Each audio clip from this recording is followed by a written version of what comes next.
Why are we letting the feds kill Kentuckians? Why are we not defying the feds when Kentuckians are dying? What if there was a law that said it was okay to kill redheads? Now, none of us would allow that, would we? All of us would be calling for defiance of such an ungodly ruling, and we would not be saying, oh, let's try to get it overturned. Forget your law. By your law, you can't kill redheads. You can't kill people based on the color of their skin, and you can't kill a baby based upon its size and its age. The last tactic I want to talk about that the left is so good at, that we need to learn from, they never give up. You ever wake up in the morning and read the news headlines? Man, they never give up. I'm tired. I am tired. I just want to raise my family. I'm sick of fighting this garbage. Why do they want to pervert our children?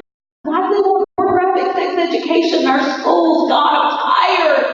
Will these people ever go away? Wow, they've got demonic energy. Do they not? Do we not have the hosts of heaven on our side? We need to learn a lesson from that. They're always moving their agenda forward, on the offensive. And even when they're defeated, again and again and again and again, they keep coming back until they get it. They lost the whole gay marriage thing like in 15 states for many years before they finally got it. They never gave up. We can learn a lesson. We got to stop griping and waiting for others to do something. We need to all do our part. These women of God in this room, this dear sister who was honored tonight, I honor you. This is what God needs from us. This kind of sacrifice. And what she's doing on the sidewalks, and what these dear sisters for life are doing on the sidewalks, is something we all can do. I have done this with my children for 20 years, taking every one of my babies out there. They were raised on the front lines of the sidewalks of the abortion mill. There's a 70% reduction in abortion. But this works, and you don't have to be a doctor or a politician to do this. You can save a baby possibly Monday on the sidewalk. And I'm just going to tell you a few quick stories so that you know this works. Because some people go out and they pray, and they never actually have an interaction with someone. They never really know if they saved a life or not. But some of us do a lot of interacting with those.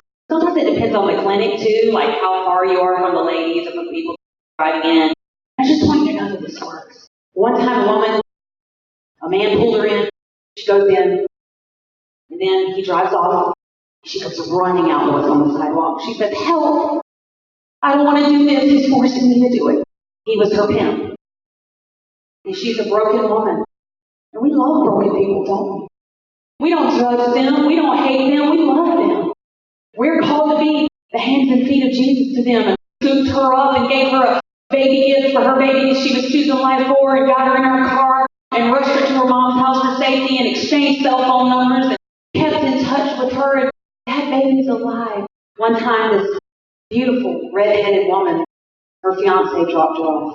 She went in and was starting her procedure, waiting in the waiting room, and there he was with his windows still rolled down.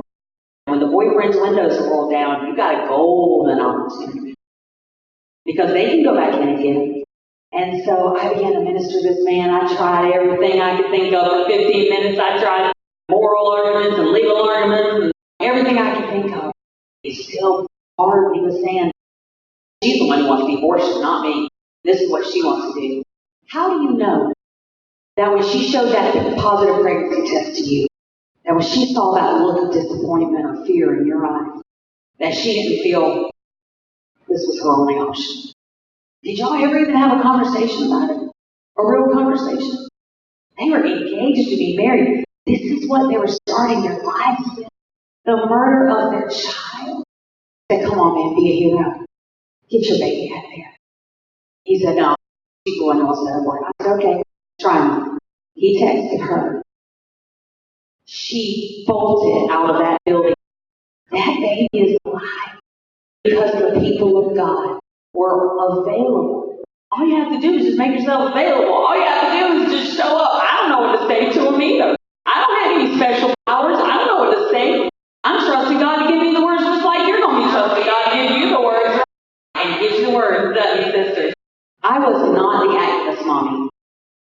Those stories I'm telling you, I was not the activist mommy. I had no following. I was a diaper bag carrying mom years ago, before that.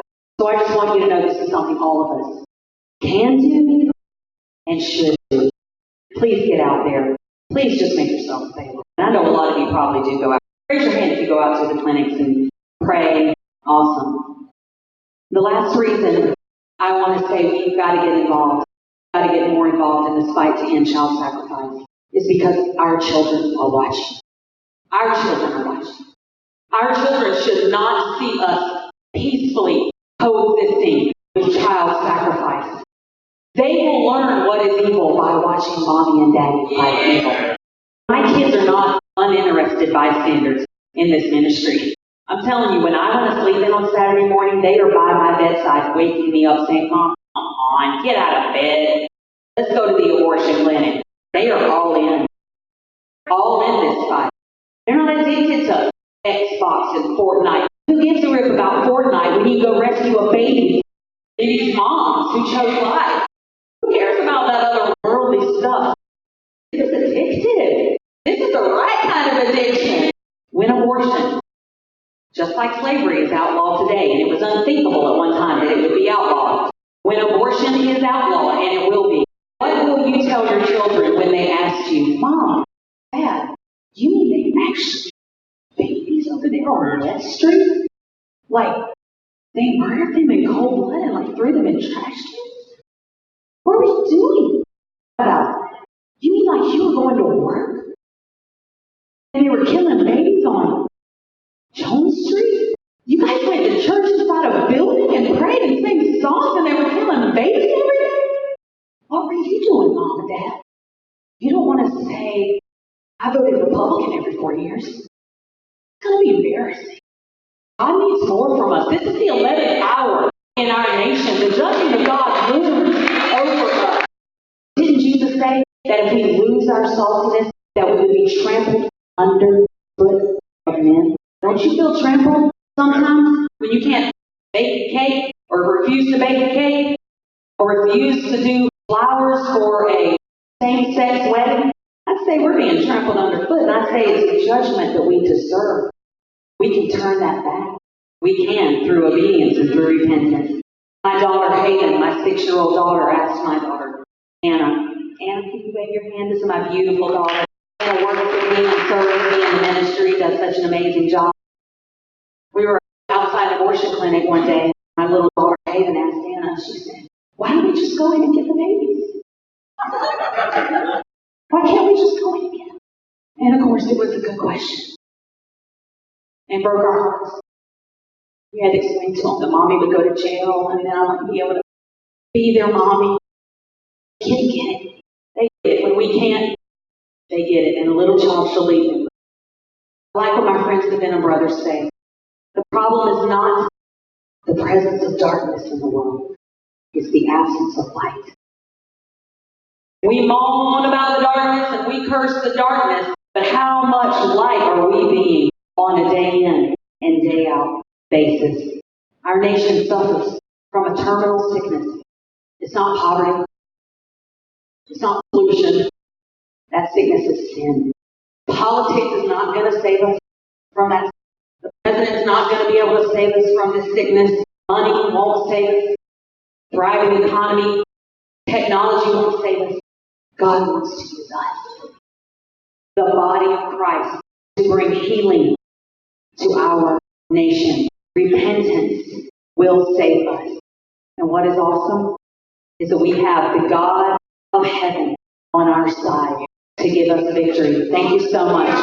Elizabeth Johnson says 6 questions from the audience. Before I forget, she will be signing her books after. I'm going to walk out here to anybody who wants a question. Yeah, my book is called Not on My Watch, and it's just filled with a lot of inspirational stories of how everyday, ordinary people have successful at pushing back against this Marxist takeover. And so the book has done really well, and people are really inspired. So I'm into the really interesting ones, like Redneck Barbie. I love that one. Thank you for everything that you said. You talked about your children. You didn't mention your husband. Yes. Could you tell us his action? What is he involved in? Oh yes, my husband is very active. Unfortunately, he has to work, so provide for us. But my husband actually used to be the state director of Personhood Ohio, which was a ballot initiative. Some of you are very familiar with the personhood movement, I'm sure. And he's on the National Board for Personhood Alliance. My husband's a medical doctor. He's a family practitioner. So yeah, that affords him opportunities to speak on the life issue as well, obviously as a pro-life doctor. And he is the director of the Association of Pro-Life Physicians. If you go to the website, you can find pro-life physicians in your state if you are in need of a pro-life physician. Thank you for encouraging us to be active out there making changes. God bless you. It was an honor. A Facebook person and Twitter and all that for my own personal reasons.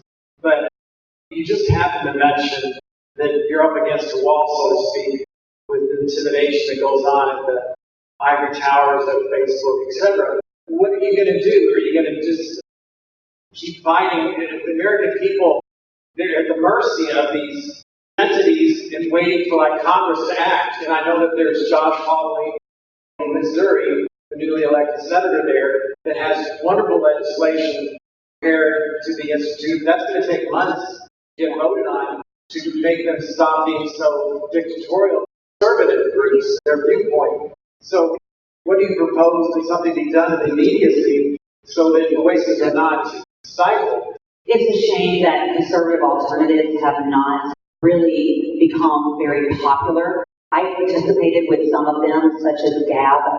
I hoped that President Trump was going to come over to Parlay, thereby destroy Twitter if he leaves Twitter. The only reason Twitter is afloat is because of President Trump. But I had hoped that he would come over to Parlay because some really high-profile conservatives are on Parlay. So I want to encourage you, if you've not gone over to Parlay yet, that's a French term which means to speak. It's actually spelled like parlor, P-A-R-L-E-R. I do want to encourage you to go ahead and participate in Parlay because the high-profile conservatives that are there, like Charlie Kirk and Candace Owens, Donald Trump's own campaign manager, Brad Parscale, is there at Parlay. I predict President Trump will eventually head to Parlay, and at that point it will be a huge platform. They promise to be a free speech platform and to honor free speech. It's shocking, honestly, that we haven't been able to get more headway on this. There's been just a lot of congressional hearings and another congressional hearing and another congressional hearing. I'm very concerned for the 2020 elections because clearly these Silicon Valley tech companies have been proven that they are able to sway things. They could possibly sway the election in effect. So I'm hoping that something will be done, at least if Donald Trump really values the free election process. Maybe something will be done before then. Twitter look bad. And then Facebook comes back, and once the stories hit the UK and Germany on viral, they come back and they say, oh, we're sorry. We deleted your post it was in error to save face, just for damage control. And so that's just something that I can do. Media connections that I'm able to exploit for that purpose. But most people don't have that. And so they get banned for 30 days. You really do lose a portion of your voice and your effectiveness, your ability to speak on these issues. Never be silenced. If you get banned, create another account and get going again. I am all over social media and all exploiting this to shut down conservative speech.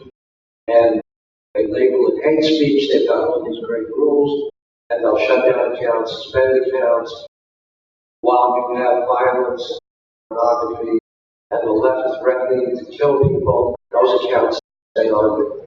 And I know that President Trump and the DOJ are looking at this before the election. He's considering an executive order. That probably won't get passed, but I think they're very aware of it, and I think something's going to be done. Facebook called my violation of the drag queen post where, again, all I'm doing is asking people to call the library, which is our free speech, our First Amendment right to make a phone call. They called it threat of segregation. What? So listen, my black brothers and sisters, I want you to listen to this right now. Don't you let them take that word from you. They are that because we don't want sexually promiscuous drag queens reading perverted gender-bending propaganda in our taxpayer-funded libraries to our children, they're crying, "Oh, segregation." Guys in 4-inch heels and dresses, you don't like blackface.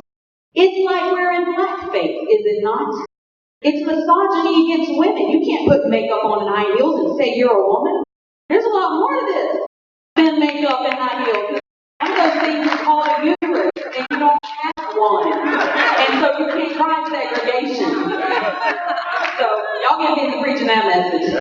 Hi, I'm Dr. Frank Simon. I'm an allergist and family doctor, board certified in both allergy and internal medicine. I specialize in allergy, headaches, sinus, hives, cough, asthma, hypertension, and diabetes. We're located at 1404 Browns Lane near Norton Suburban Hospital. Our phone number is 895-5088. We can see you tomorrow. Hi, this is Frank Simon. The rest of the news and our special guest today is Matt Singleton. How you doing, Matt? Hey, everybody. How are we doing today? We hope to get Martin Mawyer from the Christian Action Network to call in shortly. I tell you what he's going to be talking about. We've got several letters from him. He says here, "I'm sick and tired of hearing that mass killings are the result of mental health disorders and gun ownership. Was this ever a problem when we were growing up? No, of course not. Because back then, America was a godly nation." The mental health issue has been a big excuse that's been put on this thing. And I'll be honest, some of our conservative friends have kind of bought into it. A lot of psychologists are starting to fight back about this. I think there was a statistic, 40 to 50% of mental health disorders are nonviolent. And also, there's just a lot of pushback and talk about the fact is if you're going to accomplish a mass shooting, you have to have a lot of mental ability. That's right. To accomplish that kind of craziness. Now, Martin, are you on? I am here. Oh, praise the Lord. It sure is good to hear from you. Our other guest in the studio is Matt Singleton. Hello, Matt. Hey, how's it going, brother? Matt is a pastor here in the area. Now, I've gotten this letter a week or two ago about being sick and tired of blaming all of the mass shootings on mental illness. And then I got another letter from you today that says, "Do we have no fear of God anymore? Don't we know that God will not be mocked and that we will reap what we sow? Why are we being taxed to pay for sex change operations?" It's a crazy world we have found ourselves in, haven't we? It's shocking. My wife, we've been married for over 40 years now. I should know the date, right? After 4 decades. We're just constantly amazed that in the business that we're in, incredible things that we are constantly being confronted with. I started this business of being an activist about 1979. So that's been a lot of years. You would think during that time we would see a little bit of progress of maybe standing up for the Bible, returning to our traditional moral roots. But boy, I tell you, it's a real eye-opener every time that I wake up and have to go through the daily news to see what new crazy thing that we're being confronted with. And I was really disturbed that after these mass shootings that society wants to blame a mental disorder, these mass shootings. First of all, of course, if you're going to go out and do a mass shooting and start killing people, there has to be some type of mental problem there, right? And then Gallup released a poll just recently, within the last week or so, asking people what they thought was the problem of mass shootings in the United States. I was kind of just shocked to read what the American public actually considers the root cause of this stuff.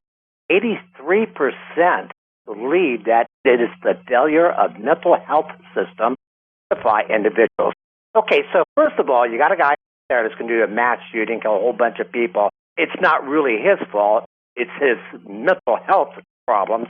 And it's not really his mental health problem. It is the mental health system problem of not identifying him first to prevent him from doing it. It's sort of like how much further can we shift the blame away from the individual who is actually doing these hideous acts?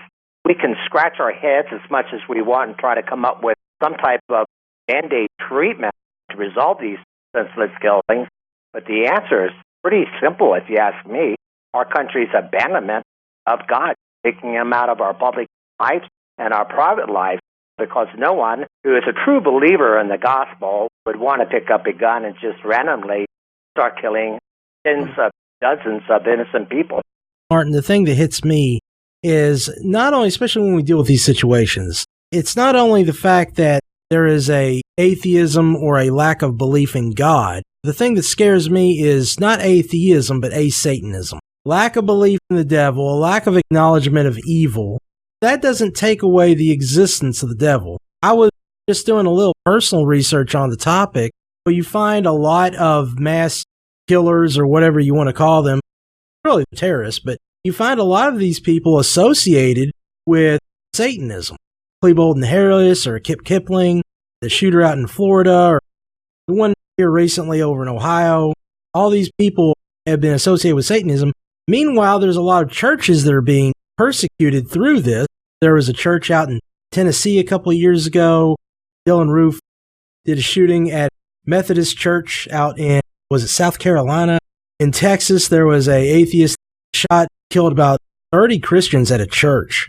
You see a lot of church victims, protagonistic, satanic killers and stuff. We're still sitting there saying, let's not worry about the devil. Let's make up an excuse. The real problem to me is that a lot of Christians and just people in general have this false humility that kind of says, well, we don't want to mention the truth. The fact is, you got to just say, this is the truth. I'm not being fooled. Jesus put his finger on it when he said, you are of your father, the devil, and you want to do the desires of your father. He was a murderer from the beginning. We know where this is coming from. The doctor knows it, but it's politically incorrect, and you sound like not nowadays. You didn't used to, but you do now. If you was to refer back to the Bible as the cause of the craziness that we're seeing in the world. Martin, here's another angle, I guess.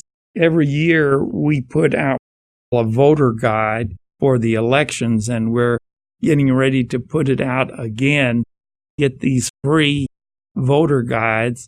We might think that that's part of the problem too, if we have leaders that are anti-Christian or think Christianity is old-fashioned. Also, we got to notice language. This is one of the bad habits. We don't need to let the wrong people control the verbiage that we use. Look at what we've just been talking about with this conversation.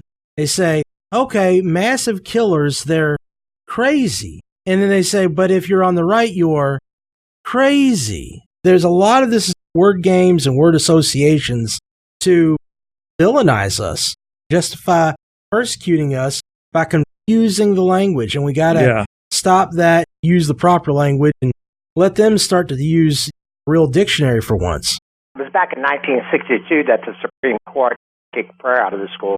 They decided to kick the Bible out of the school, and then we decided that we're going to teach children that they evolved from apes. Now they have to make up their own rules and regulations for how to conduct themselves in a society when a God is not watching their behavior. And now we've created these crazy, wacko people out there. We don't want to take responsibility for how we got there. And if we don't take responsibility for how we got there, then we're not going to solve the problem. I know you want to get on something else, but do either of you two remember something called the Luby's Massacre? No. Luby's? Yes, the Luby's Massacre. I don't think so. It happened in Texas. 20-some people were killed by this crazed guy. His name was George Jojo Bernard. It was 1989. After he randomly went into this restaurant, this Luby's restaurant, and just shot and killed these people, police would later find this written on his calendar. And this is kind of interesting. This is what he wrote. They, meaning society, shall live with what they created, and they shall find no redemption in what they have done. There is simply no hope, not a prayer. He knew this is what we're creating. And he's also saying that there is no hope, and there's not a prayer for these individuals, and there is no redemption for society when they create people of his nature. That's what we're creating out there. It's not like this issue is going to go away anytime soon. We all know it's just going to get a lot worse out there.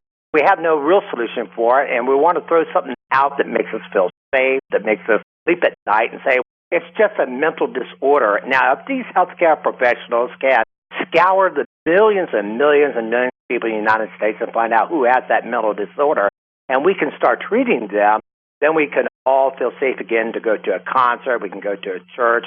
That's not going to happen. I think it's time that we kick the devil out of school. Separation of the devil and the state. Instead, we got the ACLU. What was his former name when they started? What was it, Lucis Trust? Saul Alinsky, when he dedicated his book, Rules for Radicals, he dedicated it to Lucifer. You've got a lot of this inclusion of the devil, but the trick is, talk to any leading authority on Satanism, they'll say, I don't believe in the devil. Well, the devil's favorite name is I. You'll hear it. Believe in yourself. Believe in you. And they will pump that, not only in the public school systems, they've got agents that work with daycares and stuff to teach kids self-esteem from the state. The state will have people come in and do these self-esteem drills. Now, we were talking about that yesterday, I guess, or a couple of days ago, that the public schools here in Louisville have 20 schools that have a pilot program on self-esteem, and all of that kind of merges in with Hinduism. Find the answer within yourself, Buddhism, or some kind of Far Eastern religion. I mean, you can see it like all these little 3-year-olds getting up there. I will be like the Most High. It's going to happen. There's a lot of craziness that goes on from the other side of the stage. Talk about Hinduism. I was just watching something last night. They have their sacred cows and stuff. They actually tell people to drink cow urine. Oh, please. There is a lot of stuff out there, but they want to focus the conversation, and they'll say, well, you're crazy. You're a this. You're a that. What's going to happen? We get God away from the conversation, and then the devil comes in. Martin was one of the first ones to bring out Islam being taught in our public schools. He's done a tremendous job bringing that out, made a movie about it, everything. So, and all that effort, I think, is beginning to pay off, because last year I think we came across 2 outrageous incidents of Islam being taught in the public schools. And I think just the general awareness of parents being on the lookout for it, the amount of resistance and blowback that's happening across the country if it is taught in the schools, the threat of the school being caught up in a very expensive lawsuit that helps as well.